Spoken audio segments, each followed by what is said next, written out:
ஜீ தமிழில் தளபதி திருவிழா Jananayagan audio launch. ஐயா ராசா செல்லங்களா. சில படங்களுடைய பேரை கேட்டாலே மலேசியா தான் ஞாபகம். அப்படி நம்ம நண்பர் அஜித் நடிச்ச பில்லான்னு சொல்லலாம். விஜய் என்ன தனியா வருவாரா அணியா வருவாரா? நம்ம இப்பங்க தனியா இருந்திருக்கிறோம். 33 வருஷமா உங்களோட தானே இருக்கிறோம், மக்களோட தானே இருக்கிறோம். எனக்காக எல்லாத்தையும் விட்டு கொடுத்த என்னுடைய ரசிகர்களுக்காக நான் சினிமாவையே விட்டு கொடுக்கிறேன். அடுத்த 33 வருஷத்துக்கு அவங்களோட நான் நிக்கிறோம்னு முடிவு பண்ணிட்டேன்.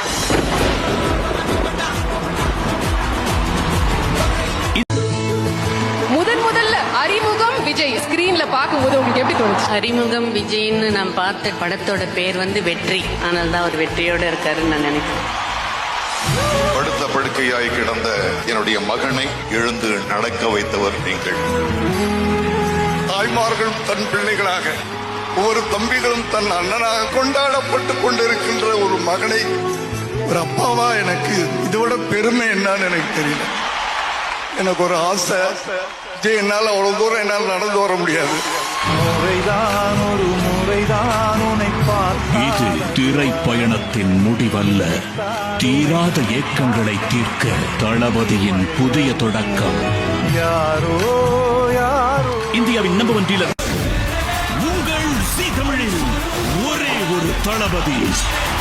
என்னோட அண்ணன், என்னோட தளபதி. இன்னைக்கு என்கிட்ட என்ன இருக்கோ, என்கிட்ட இருக்க அத்தனைக்கும் ஒரே காரணம் என் தளபதி, என் விஜய் அண்ணன். ஆடியோ லான்ச்சுன்னு கூட்டிட்டு வந்து இப்படி ஃபுட்பால் ஸ்டேடியம் மாதிரி இங்கேருந்து பார்க்கலான்னு பார்த்தா கூட நான் மலேசியாவில் இருக்க, ஒரு சிங்கப்பூர்ல இருக்க மாதிரி. ஜனநாயகன் படம் வெற்றி பெறக்கு வாழ்த்துக்கள்னா, உங்களோட பெரிய பெரிய கனவுகள் வெற்றி பெறவும் வாழ்த்துக்கள்னா. ஜனநாயகன் முன்னாடி பின்னாடி இருக்கிற மாதிரி இருக்கு, உள்ள பூந்து அடிச்சிடலாமா அப்படின்னு நினைக்கிறவங்களுக்கும் நான் சொல்ல விரும்புறது, ஐயா இது தளபதி படம். தளபதிக்கு வந்து இது எண்டு கிடையாது, பிகினிங். இது முடிவல்ல.